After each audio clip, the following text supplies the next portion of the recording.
Throughout the Zelda series, many wars and battles take place that change the dominions and terrain of Hyrule. Some of them have unified the land of Hyrule, while others completely destroy the Great Kingdom, making it a legend passed down through generations. Hey everyone, I'm Zelda Conqueror, and today we'll be talking about the Hyrulean Civil War. Before we start this theory, I would just like to give a special thanks to Commonwealth Realm for helping me on this theory tremendously, and I would also like to state that I will be using a lot of evidence from the official player's guide for Ocarina of Time for this theory. Without further ado, let's begin. The Hyrulean Civil War takes place prior a few years before the events of Ocarina of Time. The causes and reasons for the war is one of the most debated topics in Zelda history. Many say it was the entrance to the Sacred Realm and the taking over the Triforce. However, that is a common misconception that many Zelda fans fall for, and here is why. A lot of fans confuse the Interloper War with the Hyrulean Civil War. The Interloper War was caused because of the widespread information concerning the Triforce. As most of us already know, the Triforce grants the wish of those who touch it. This legend spread across Hyrule, causing a great war, and those who were greedy enough tried to establish dominion over the Sacred Realm. As for the Hyrulean Civil War, keep in mind that the general population did not seem to have knowledge of the location, or even the Triforce itself at the time of the war.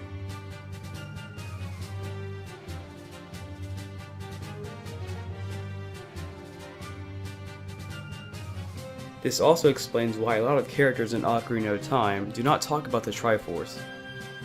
It wasn't until the Downfall timeline that talk of the Triforce was spread, shortly after the sealing of Ganondorf by the Seven Sages. Now that we've settled the confusion between both wars, let's talk about the different tribal states prior to the Civil War, and how they benefit Hyrule. Before the events of the war, it was the king's will to expand territory and unify the tribal states under one banner and monarch. There were some tribes that accepted the king's offer, while others secluded themselves from the land of Hyrule. Let's start off with the Kokiri. The Kokiri tribe is the most secluded tribe in Hyrule. They make absolutely no interaction with any of the other tribes, as the Kokiri are not allowed to leave the forest. As for the Goron tribe, they had sworn loyalty under the king, and mining often took place for the finding of resources and rupees. Next, we have the Zoras. The same thing can be said about them. They also swore loyalty under the king. The only difference is that the Zoras supplied the availability of water to Hyrule. In return, the Hylians cleansed their riverbanks. Next, we have the Sheikah. The Sheikah were very similar to the Kokiri tribe at the time. They make almost no interaction with the outside world and live within Kakariko village. Last but not least, we have the Gerudo tribe. The Gerudo tribe were against the king of Hyrule and did not swear loyalty upon him. At the same time, the king of Hyrule asked the Sheikah if they wanted to form a union, and this is where two sides of the Sheikah were born: the Loyalists and the Patriots. The Loyalists were Sheikah who swore loyalty to the king. The Patriots were Sheikah who remained loyal to their own culture and stayed where they lived. The Patriots, feeling threatened, asked the Gerudo to collaborate with them, and thus, the Hyrulean Civil War was born. Knowing that all the other tribes were under the king of Hyrule, the Patriots formed an alliance with the Gerudo tribe, and fought off the unification of Hyrule. A large majority of the Sheikah were Patriots who lost their lives in the war, which explains why they are rarely seen in Ocarina of Time. Not only that, many Sheikah who were loyalists lost their lives fighting for the king of Hyrule, one of which was able to live as we know is Impa. Anyway, back on the subject of war. The two sides, as I explained earlier, are the unification and the sovereignty. The unification were the Hylians, Zoras, Gorons, and Sheikah loyalists. The sovereignty were the Sheikah Patriots and Gerudo tribe. The unification's purpose for fighting was to restore peace to Hyrule and be subjected to loyalty under the king, while the sovereignty's purpose was to conquer the Hylians and rule over the land of Hyrule. At the time of the war, Lon Lon Ranch was used as a fortress by the Hyrulean Knights. The ranch was one of the strongest advantages the Knights had, and losing it would be a crucial victory towards the sovereignty. Evidence pointing to this is a gossip stone near the Temple of Time, stating Malon's dreams of being swept by a knight. While many people use this for Malon and Link marrying each other, this would also imply that Malon grew up with knights at a very young age at the time of the war. More evidence pointing that Lon Lon Ranch was a fortress at the time are the Star Childs in Hyrule Field. We can find them surrounding the train at nighttime. In Majora's Mask, we can see star childs who were once soldiers for the Kingdom of Ikana, surrounding the graveyard. This would seem to imply the same purpose for the star childs in Hyrule Field, as they can be seen wearing a Roman cingulum and a military kit. Whether they are Hyrulean soldiers, Sheikah, or Gerudo, they leave behind an important piece of history for this unknown war.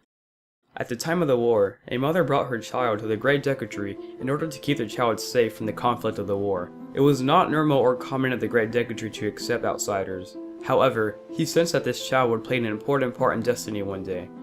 The Great Deku Tree then took the child into his own hands, and the mother eventually died due to the causes of war. As most of us already know, this child destined for such greatness was Link, the hero of time.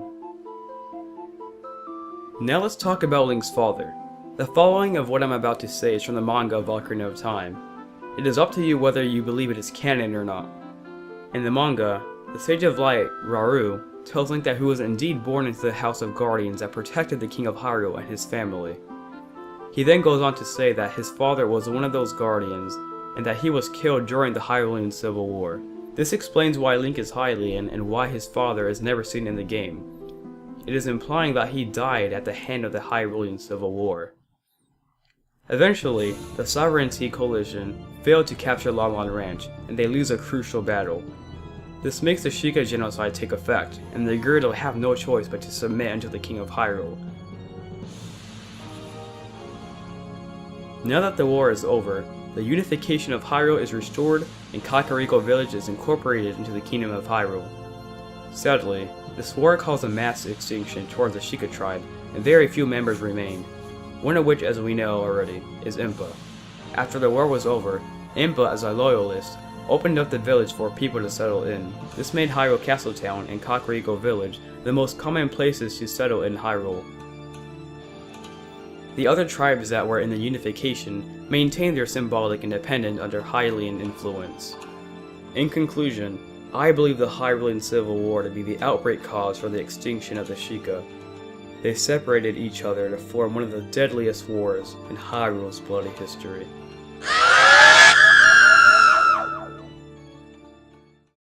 Hey guys, I hope you enjoyed the newest Zelda theory. This was a collaboration with Commonwealth Rome, and I definitely suggest checking out his channel. I recommend it. It'll be in the description below if you're on mobile, or right here. Click the annotation if you're on PC or Mac. But yeah guys, my next Zelda theory will be out pretty soon. I apologize for making you guys wait so long. I've been busy with school, and yeah. But my next one is the script is like 70% done. I already have the gameplay, most of it at least, and yeah. But yeah, like I said, definitely check out Commonwealth Rome's channel. He has an awesome series called Zelda Unknown, and you guys will not regret it. You guys will love his channel. So definitely go recommend checking out his channel. He was an awesome person to collab with, and I love him to death. Really awesome guy. So yeah, until then, see you guys, and thanks for watching, and let me know if you guys agree or disagree on this theory.